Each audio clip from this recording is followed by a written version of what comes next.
This is a story about a young man that the whole city walked past without ever seeing him. Before we begin, if you love stories about kindness, dignity, and the quiet people who carry gifts no one expects, please subscribe and turn on the bell so you never miss what we share here. Let me show you a room first. Picture a great hall in the city of Bauchi, filled with important people in fine clothes.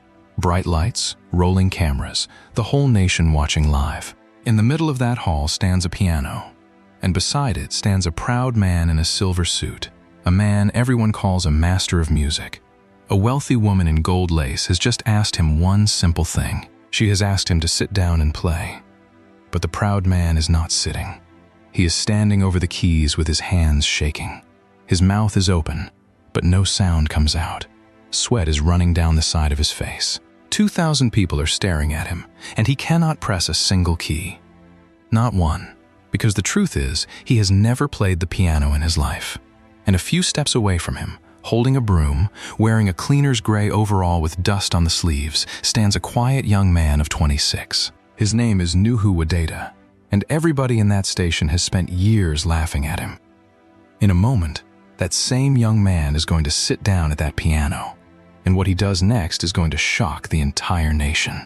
But to understand how a floor sweeper ended up at that piano, and how a famous man ended up frozen in front of the whole country, we have to go back 3 weeks. We have to go back to a dark studio at 10 minutes to 1 in the morning, to a broom leaning against a wall, and to a broken piano that nobody in the building wanted. Now, sit back, relax, and let us step into this story together. It was the middle of the night in the city of Bauchi. The streets outside Amana State Broadcasting were empty and quiet, and most of the building sat in darkness. But in one small studio at the back, a single light was still burning. Nuhu Wadata stood in that studio with a broom in his hand. He had already swept the main hall, carried out the rubbish, wiped the long tables, and locked the store. His work for the night was finished. By every rule of the station, he should have gone home to the one room he rented near Yelwa. But Nuhu never went home at this hour. He had a reason to stay. In the corner of that studio stood an old upright piano, a sad-looking thing. Somebody had donated it to the station many years before, and then everybody had forgotten it. The wood was scratched. 2 of the white keys had turned brown at the edges. There was a long crack down the side, and a leg had once been repaired with a piece of iron and some wire. When most people looked at it, they saw a broken piece of furniture that should have been thrown away. When Nuhu looked at it, his whole heart went quiet. He leaned the broom against the wall and sat down on the little stool, the way a man sits down in front of the only friend he has in the world. Nuhu had never taken a single music lesson. He could barely afford the room he lived in, so how would he pay a teacher? Everything he knew, he had taught himself, alone, in the dark, after midnight, when nobody could catch him touching the equipment. And that was the thing he feared most. He was not a staff member. He was a casual cleaner, hired by the day, with no letter and no name on any list. If a manager saw a mere sweeper laying his fingers on station property, he would be sent away before morning. So for 2 years he had kept his secret the way a hungry man keeps his last coin, hidden, close to the chest, shown to no one. He placed his fingers on the yellowed keys. He pressed them softly, so softly that the sound barely left the room. And then, in that empty studio at 10 minutes to 1 in the morning, the broken piano began to sing. It was a beautiful sound. It did not sound like a broken piano at all. It sounded like rain on a dry roof. It sounded like a mother humming to a child. Nuhu closed his eyes, and his hands moved on their own, and out of the old wood came a melody that no one had ever taught him, because it was his. He had made it himself. It had grown inside him slowly over many nights, the way a plant grows when nobody is watching, and now it belonged to him and to nobody else. He did not know that someone was listening. By the door of the studio, an old man stood very still in the shadow. His name was Baba Haruna, and he was the night security guard. He was 68 years old. He had guarded this building for a long time, walking its dark corridors with a torch and a wooden baton, checking the doors, chasing away rats. Baba Haruna had a bad knee and a soft heart, and for 2 whole years, on many quiet nights, he had stood exactly where he was standing now, listening to the sweeper play, saying nothing, disturbing nothing. The first time he had found Nuhu at the piano, 2 years before, the young man had jumped up in terror, begging, "Please, Baba, do not report me. I will never touch it again." And old Baba Haruna had only smiled and put a finger to his lips. "Play, my son," he had said quietly. "A gift like that is not stolen. God does not give such a thing so that it can hide in a corner and rot with the piano. Play. I will watch the door." And that was how it had started. Every few nights the old guard would drift to the studio door and listen. There was one more secret between them. The piano had been badly out of tune for years, and nobody at the station cared. But Nuhu could not bear it. So he had learned, again by himself, how to tighten the strings and bring the notes back to their proper places. He used a little metal key he had bought for 200 naira from a man who repaired accordions at Muda Lawal market. He tuned it in the dark, a little at a time, and Baba Haruna had watched him do that too, night after night, and told no one. When the melody ended that night, the old guard tapped his baton softly against the doorframe. "You are still here, my son," he said. "It is almost 1. Go home and rest." Nuhu opened his eyes and smiled a tired smile. "I am going." "Baba," he said, "I only wanted to finish this one part. I have been trying to get it right for many weeks." "You got it right tonight," Baba Haruna said. Then he lowered his voice, the way old men do when they are about to say something serious. "One day, Nuhu, the world will hear what I hear in this room at night. I am an old man, but I will live to see it. I have prayed for it." Nuhu laughed gently and shook his head. "Baba, I am a cleaner," he said. "Who will let a cleaner sit at a piano in front of people? They would laugh me out of the building. It is enough that I can play here, for you, for myself, for God." He stood, took his broom, and switched off the light. The two of them walked out together into the cold Bauchi night, the young sweeper and the old guard. Neither of them knew that in 3 weeks that very piano and that very melody would stand at the center of the whole nation's attention. To understand Nuhu, you must understand what he was carrying. He had lost both his parents when he was young. His father had been a driver, and his mother had sold groundnut oil in the market, and when they were gone, there was nobody left but Nuhu and his one younger sister, Amina. She was the only family he had in the world, and he loved her more than his own life. Amina was clever. Her teachers said she could become anything she chose, but cleverness does not pay school fees. He earned about 30,000 naira in a good month, and out of that he sent 9,000 naira to Amina for her fees and her books, and lived on whatever remained. There were weeks when he ate gari in the morning and gari at night, and told himself he was not really hungry. But he never once thought of keeping the money for himself. Not once. The piano was the only thing that was truly his. When the fear and the tiredness became too heavy to carry, he went to that broken upright in the dark and laid it all down on the keys, and for a little while he was not a poor sweeper counting coins. He was simply a man making something beautiful. But the station was not a kind place for a man like Nuhu, and the reason it was not kind had a name. His name was Lawan Kairoma. Lawan Kairoma was the biggest star at Amana State Broadcasting. He was a producer and a presenter, the man whose face was on the posters outside the building, the man who hosted the big shows and read the important announcements. He wore silk shirts and gold rings and shoes that cost more than Nuhu earned in 3 months. Kairoma loved 2 things above everything else. He loved to be praised, and he loved to be seen. And there was one thing he could not stand at all, and that was to be around anyone he considered beneath him. To Kairoma, a casual cleaner was less than a chair. A chair, at least, could be sat upon. For years, Kairoma had made Nuhu the small joke of his day. Once, Nuhu had been carrying a bucket of water down the stairs, and Kairoma, coming up, had knocked it with his elbow, whether by accident or on purpose, no one could say. The water had gone everywhere. And instead of an apology, Kairoma had looked at the mess and then at Nuhu and said, "Clean people, clean spaces. Look at you. You will sweep floors until the day you die. That is the only future your kind has." Then he had walked away, brushing a drop of water from his sleeve as if it were the greatest injustice in the world. Nuhu never answered him. He would stand there quietly, holding his broom, his face calm, and wait for the great man to pass. Inside, it stung, But he had learned long ago that a poor man who answers a powerful man wins nothing but the road. So he swallowed it, again and again, and saved his voice for the piano in the dark. Kairoma had no idea that the sweeper he mocked could play a single note of music. Nobody at the station knew, except old Baba Haruna. Now, at this time, the whole station was busy preparing for something very big. Once every year, Amana State Broadcasting held a grand cultural gala, a live evening of music and dance and speeches, broadcast across the entire country. Governors watched it. Rich men watched it.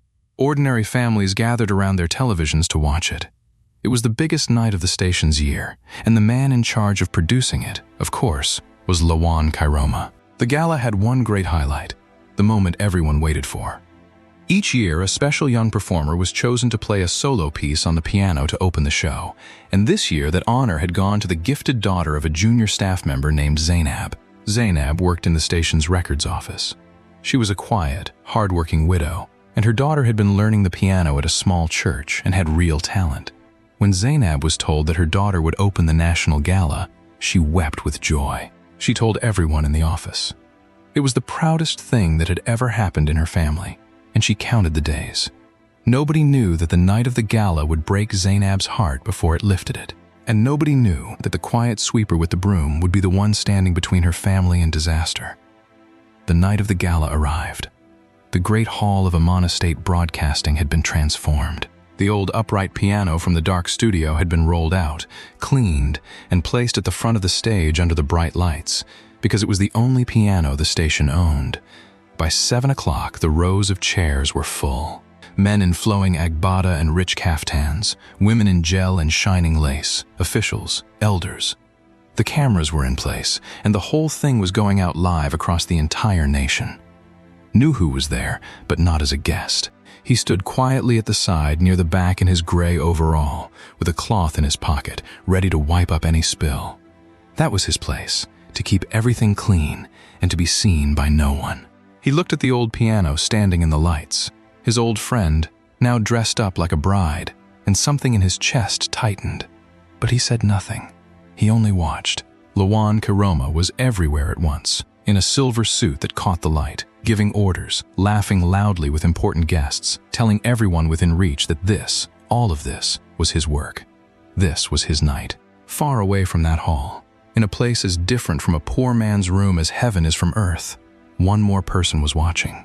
Her name was Hajia Fadila Ningi. Hajia Fadila was one of the wealthiest women in the north, a builder of media and telephone businesses, and a giver of gifts to schools and hospitals whose name was known across the country.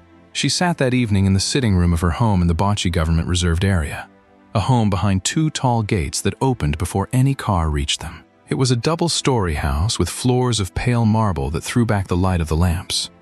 One whole wall of her sitting room was covered with mounted screens, and the largest one in the middle was showing the live broadcast of the gala. She sat in a deep chair in a wrapper and blouse of gold-threaded lace. On the collar, she wore a small gold pin in the shape of her foundation's mark, a pin she was never seen without, at a wedding or a funeral or a boardroom. Outside on the paved forecourt, a chauffeured Lexus stood ready, and beside it a line of black Toyota Land Cruisers waited in the dark. 2 protocol aides sat quietly in the outer room in case she needed anything at all. The street beyond the wall was on generator that night, but inside her cool sitting room the air hummed softly, as if the troubles of the city could not find the gate. She had helped fund this gala for years, and watched it every year, because she still believed, somewhere in her guarded heart, that a night of true music could lift a whole city. She lifted a small cup of tea and settled back to watch. She had no idea that what she was about to see would send her convoy through those gates before the next morning was old. Back in the great hall, the lights lowered. A hush fell over the guests. The presenter announced that the show would open, as it always did, with a special piano solo.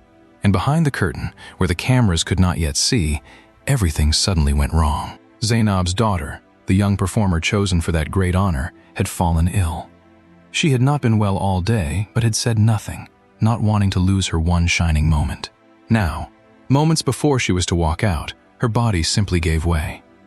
She grew pale, and 2 women caught her gently as she sank down. It was quiet and frightening in the way that sudden weakness is always frightening. The station nurse was called at once, and kind hands carried her to a cool room and cared for her, and in time, thank God, she would be well. But the show was live. The cameras were on, and there was now no one to play. Behind that curtain, panic broke out like a fire.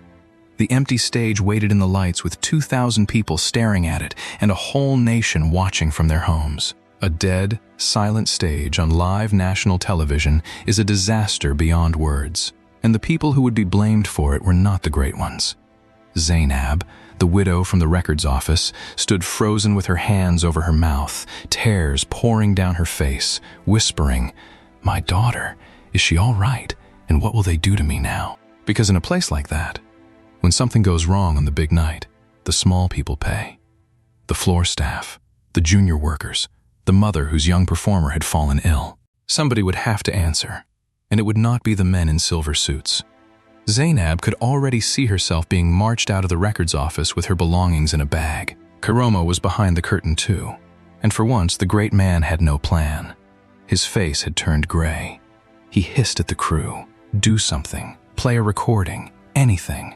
But there was no recording ready, and the silence on the stage stretched on and on while the cameras drank it in. And then, from the side of the stage, a quiet figure in a gray overall stepped forward.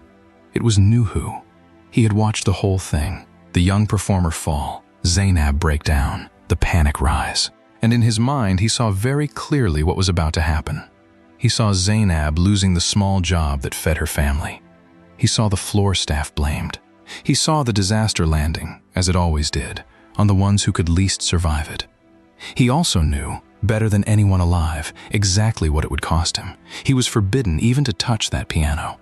To walk out onto a live national stage in a dirty overall and sit at station equipment was, for a man like him, the surest way to be thrown out of the building and never allowed back. He expected no reward. He fully expected to be punished for it, perhaps that very night. He asked for no credit and wanted none. But there was a widow crying behind that curtain, and people about to lose everything, and a piano, his old friend, waiting alone in the lights. And Nuhu Wadata had never in his life been able to walk past a person who was drowning. He took the cloth from his pocket, set it down, wiped his hands on his overall the way he always did, and walked out onto the stage. For a moment, the whole hall did not understand what it was seeing. A sweeper in a gray overall walking calmly toward the piano under the bright lights. A ripple of confused whispering ran through the guests. Somebody laughed. "What is this?" a man said loudly. "Has the cleaner lost his way?" Someone else said, "Who let this man onto the stage? Get him off." And a security man near the front took a step forward. Behind the curtain, Karoma's eyes went wide with horror. "That fool," he hissed. "That mad cleaner. He has finished us. Get him off. Get him off now." But Nuhu did not hear any of it. He had crossed into that quiet place he always went to when he played. He reached the piano, his old friend, and sat down and laid his fingers on the yellowed keys that he himself had tuned in the dark. He closed his eyes.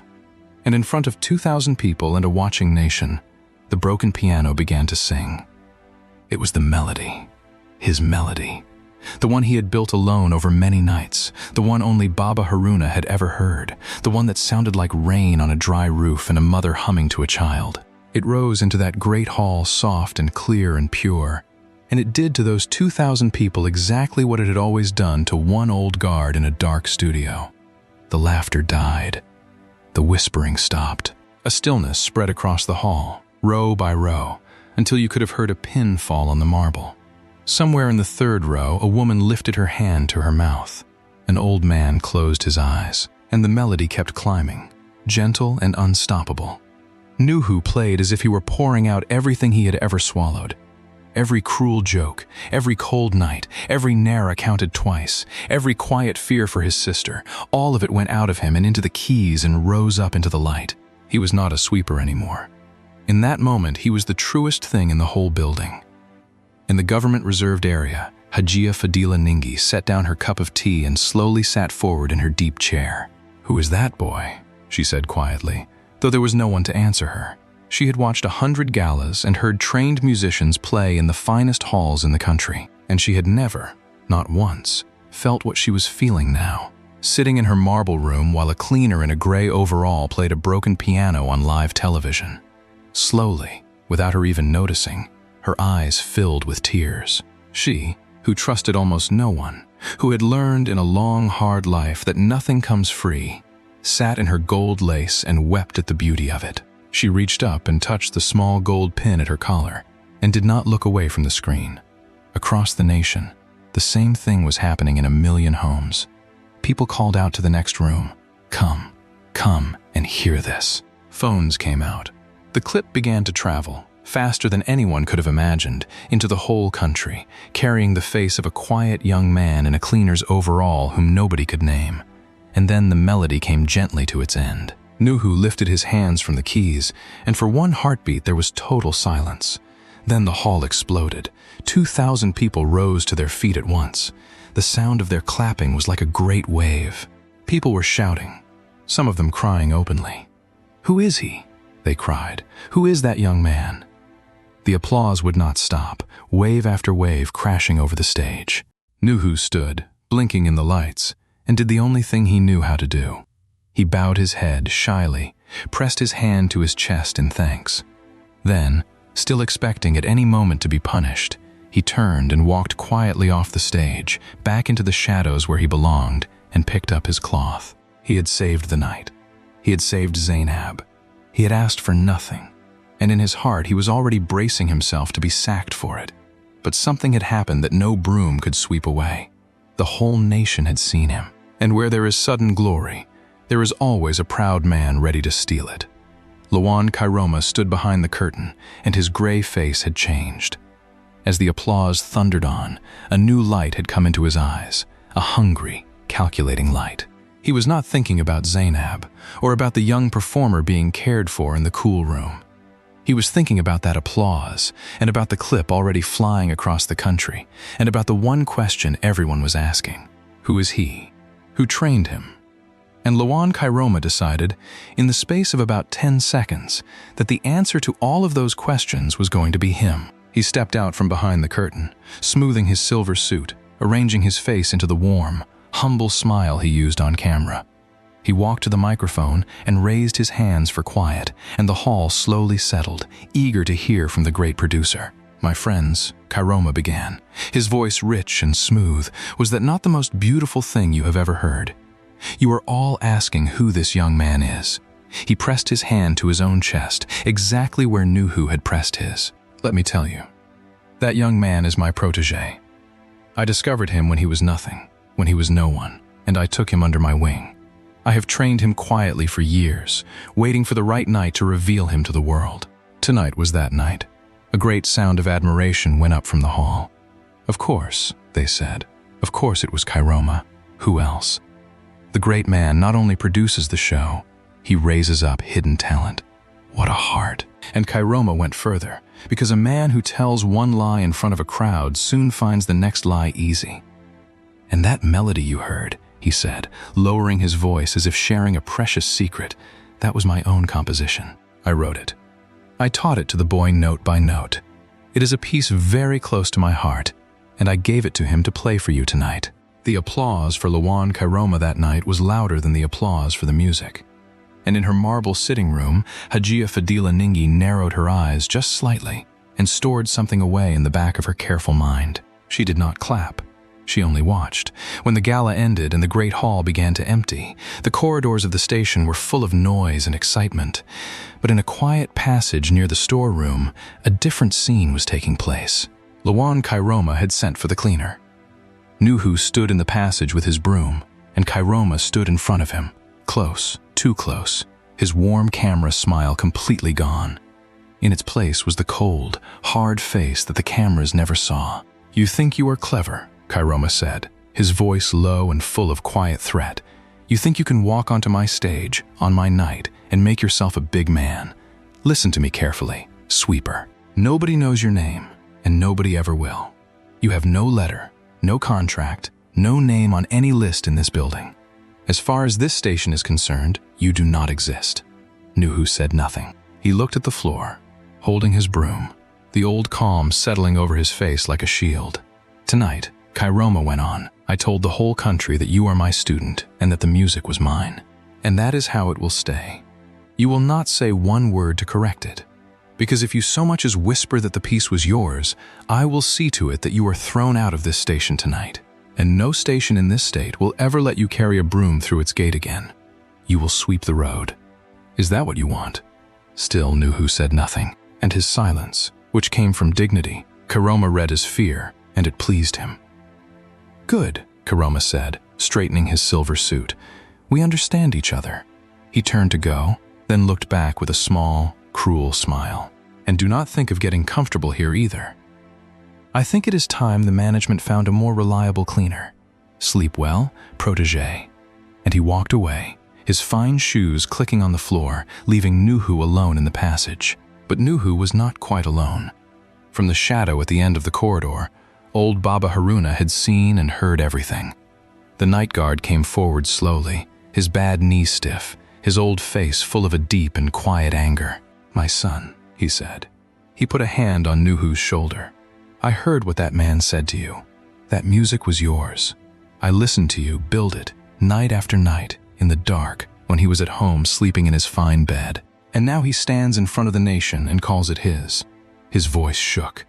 "This is a wickedness. Nuhu, we cannot allow it. Leave it, Baba," Nuhu said gently. "Please, leave it. He is a powerful man and I am nobody. If I fight him, I will only lose my job, and then how will my sister stay in school? The music was mine. Yes, God knows it was mine, and God is enough. Let the man have his praise. It cannot touch what happened inside me on that stage tonight. That no one can steal." "You are a better man than I am," Baba Haruna said, and there were tears in the old guard's eyes.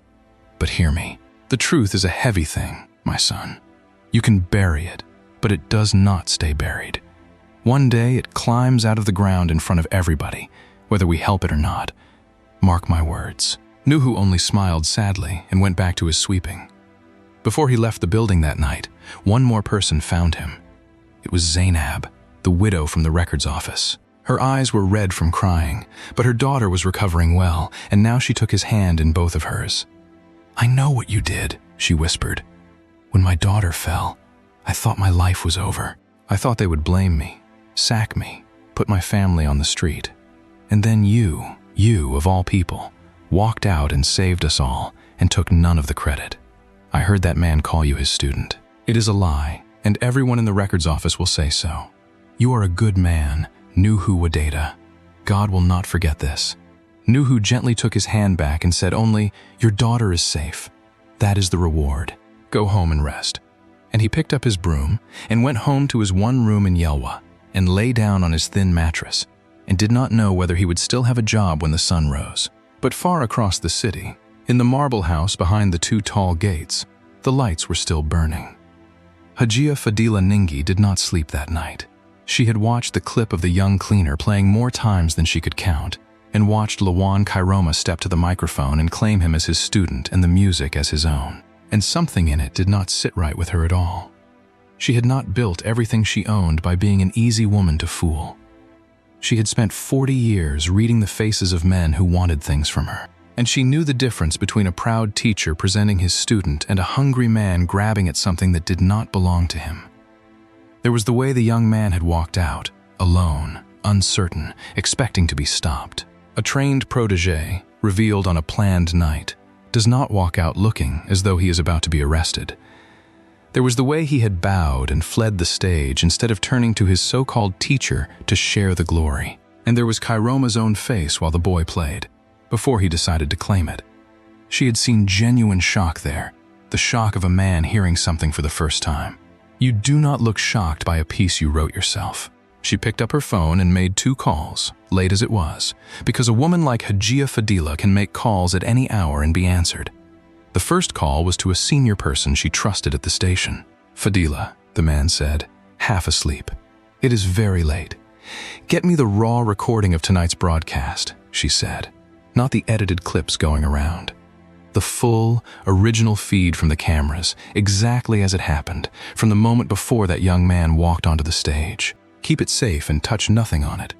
And find out, quietly, everything you can about the cleaner. His name, how long he has worked there, whether he is even on any list, and find out who else in that building has ever heard him play. Do it before morning. The second call she made to her chief protocol aide. "Tell the drivers," she said, "we are going to the station first thing in the morning, all of them. I want the full convoy." And she set down the phone and looked out through the tall window at the sleeping city. She thought about a young man in a gray overall pouring out his whole soul on a broken piano, and about a proud man in a silver suit stealing it in front of the world. Hajia Fadila Ningi felt the old fire rise in her chest, the fire that had built everything she had. And God help the man who had lied to her country's face. The next morning, the station was buzzing before the sun was fully up. The clip of the mysterious cleaner had swept across the whole country in the night. And Lawan Kairoma had come to work early, in his finest cream caftan, glowing, certain that great things were about to rain down on him. He had already told the management that any reward, any patronage that came from the performance, should come to him, as the boy's teacher. Nuhu had come to work too, quiet as ever, with his broom, half expecting to be handed his final wage and sent away. He was sweeping the front steps when he heard the sound. It was the sound of engines, many engines. The whole station went to the windows. Through the two open gates of the dusty car park swept a convoy of gleaming black Toyota Land Cruisers, one after another, and behind them a long chauffeured Lexus, its paint like a dark mirror. The cars rolled to a smooth stop on the sandy ground. Doors opened, and protocol men in dark suits stepped out first and moved quickly, clearing a path, waving the gathering staff back. The dusty morning car park had never seen anything like it, and nobody yet knew why she had come. The door of the Lexus opened, and out stepped Hajia Fadila Ningi in flowing gold-threaded lace that caught the early sun, the small gold pin of her foundation at her collar as it always was. She stood for a moment in the middle of the car park, and the whole station seemed to hold its breath. Word ran through the building like fire. Hajia Fadila is here. The great philanthropist herself has come. And Lawan Kairoma, hearing it, felt his heart soar. This was the patronage he had schemed for, arriving at his door in a convoy of land cruisers. He rushed forward, smoothing his caftan, his warmest smile ready, and reached her first. "Hajia, welcome to our humble station," he said, bowing low. "I am Lawan Kairoma. Perhaps you saw our little show last night. The young pianist, he is my protégé, the one I trained. It is an honor beyond words that you have come." Hajia Fadila looked at him with calm, unreadable eyes. "Yes," she said, "I saw the show. I have come precisely because of it. Gather everyone, and bring cameras. I have something to say, and I want it seen, exactly as it happens, the way last night was seen." Kairoma's smile widened. She wants to honor the mentor publicly, he thought. Cameras were fetched, the station's own crew and phones held high, for this too was going out live to a watching country. The staff crowded into the great hall where the old upright piano still stood from the night before. Nuhu stood at the very back, near the wall, still holding his broom, understanding nothing. Hajia Fadila stood beside the piano and spoke, and her voice filled the hall. "Last night," she said, "I watched something on my television that I have not felt in many years. A piece of music so pure it made an old, hard woman weep in her chair.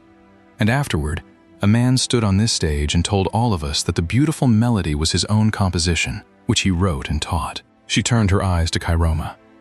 "You are that man?" Kairoma bowed again, beaming. "I am Hajia. It is the truth. The boy is my student, and the piece is mine." "Wonderful," said Hajia Fadila. "Then I have a great honor for you." She gestured to the piano. "My foundation is ready to reward the mind that created that melody. So, in front of all these cameras, I would be so glad to hear the composer play his own piece with his own hands. Please, sit. Play for us the music you wrote." The hall went very quiet. Lawan Kairoma's smile stayed on his face a second too long. "Ah," he said. "Hajia, you are too kind. But I am a producer, you see, not a performer. My own hands, they are out of practice." "Nonsense," said Hajia Fadila pleasantly, and there was iron beneath the pleasantness. A man who composed such a piece, who taught it note by note, surely still remembers his own melody, even the first line. "We are all waiting. Sit." There was no way out. The cameras were on him, and the whole nation was watching. Slowly, his face draining of color, Lawan Kairoma walked to the piano and sat down. He looked at the black and white keys as if they were a language from another planet. He lifted his hands, and they were shaking. His fingers hovered over the keys and would not come down. He pressed one key at last, a single ugly note that fell into the silence like a dropped plate, and then nothing. He could not find a second. He had never in his life played a single piece of music. The seconds stretched on. The same terrible silence that had waited on the stage the night before. Only this time it belonged entirely to him. Somewhere in the crowd, someone let out a small gasp of understanding. Then a murmur. He cannot play. The mentor cannot play one note. Hajia Fadila let the silence do its work. Then she spoke gently, and it was the gentleness that cut deepest of all. "Strange," she said. "A man who wrote a melody cannot play a single line of it." She let that sit. Then she turned away from him, as one turns away from something finished, and looked out over the crowd. "Now, where is the young man who actually sat at this piano last night? The cleaner. Come out. Do not be afraid." For a moment nobody moved. Then, at the back of the hall, Nuhu Wadata slowly set his broom against the wall and walked forward through the parting crowd in his gray overall with the dust on the sleeves.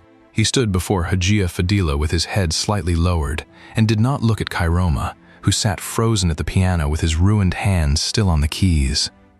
"Are you the one who played last night?" she asked. "Yes, Ma," Nuhu said quietly. "And where did you learn?" "I taught myself." "Ma," he said, "on this piano, at night, after my work, when the building is empty." "I have no teacher. I could never afford one. I only listened and tried again. And the melody, the one that made a whole nation stop and listen. Whose is it?" Nuhu was quiet for a moment. Then, because he could not tell a lie even to save himself trouble, he said simply, "It is mine, Ma. I built it slowly over many nights. It came out of me."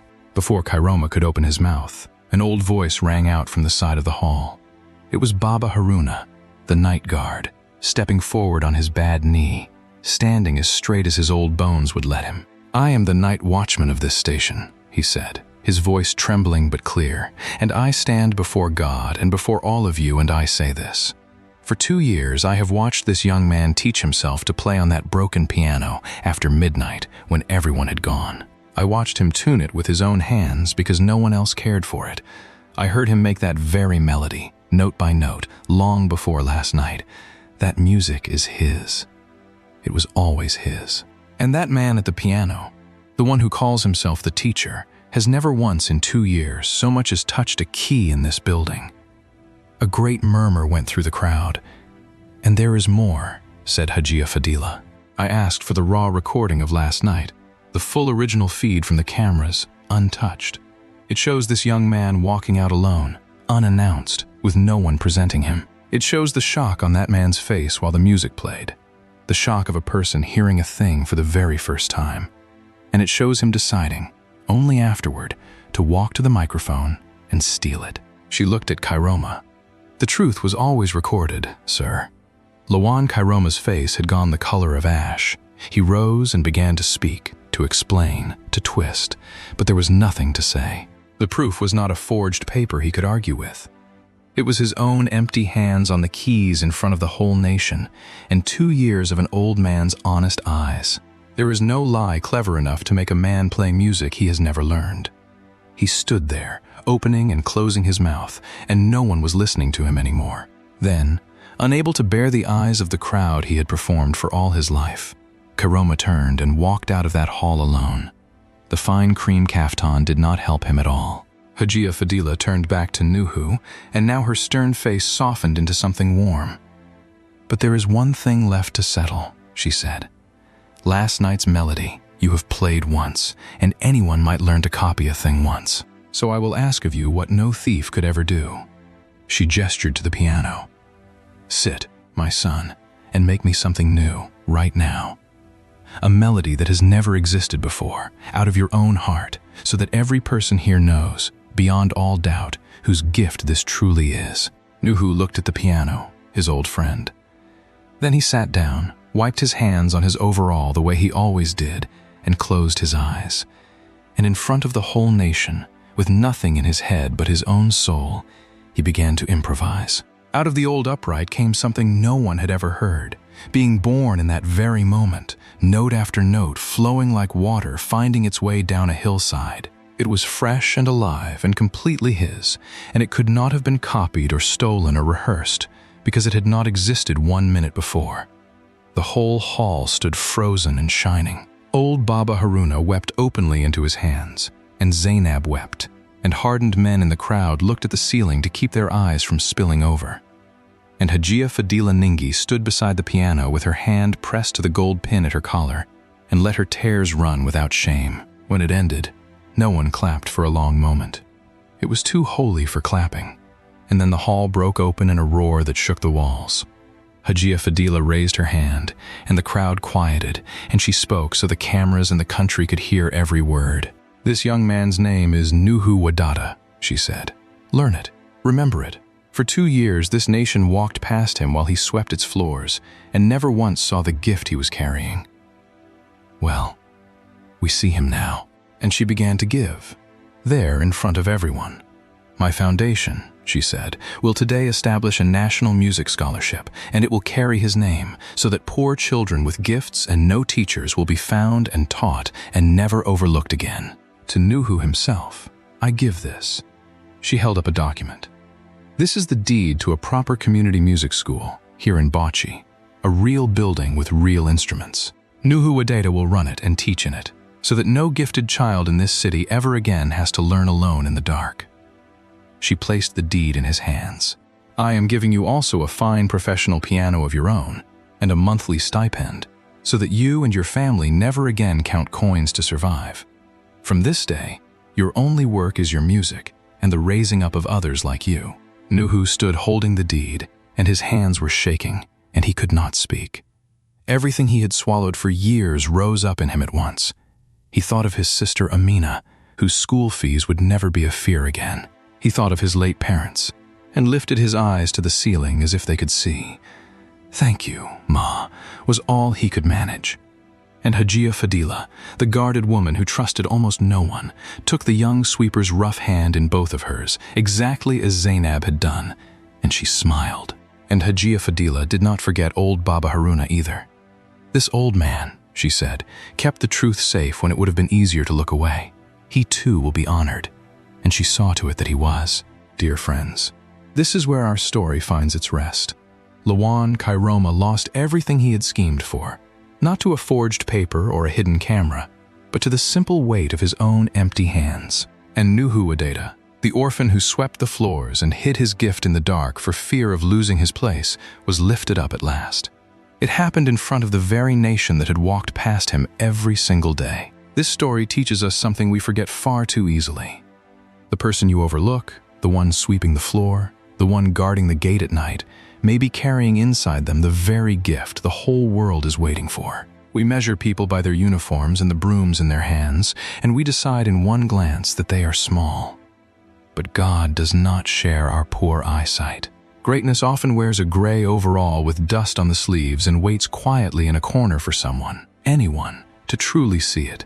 So tonight, before you sleep, think of them. Think of the cleaner who mops the office long after you have gone home, whose name you never learned. Think of the old security man who guards your building through the cold night while the whole street sleeps. Think of the woman bent over her mop in a hall full of important people who will never once look at her face. They pass through our days like shadows, and we call them nobody. But every one of them is a somebody, with a history and a family, and perhaps a gift you cannot even imagine. Learn their names, say good morning and mean it. Because the hand that holds the broom today may be the hand the whole nation rises to applaud tomorrow. Now, my wonderful viewers, I would love to hear from you. Have you ever underestimated someone because of the uniform they were wearing, and then discovered how wrong you were? Please share your story in the comments below, because we truly love reading your thoughts. Another heartwarming story will be coming your way very soon, so do not go far. If this story touched your heart, please subscribe and turn on the notification bell so you never miss what we share. Please also like and share this video so that more people can hear this message about kindness and dignity. Thank you from the bottom of our hearts for spending your time with us today. This story is fictional and was made only for entertainment and to share a moral lesson. All names, characters, places, and events come from imagination, and any resemblance to real people or real events is purely coincidental.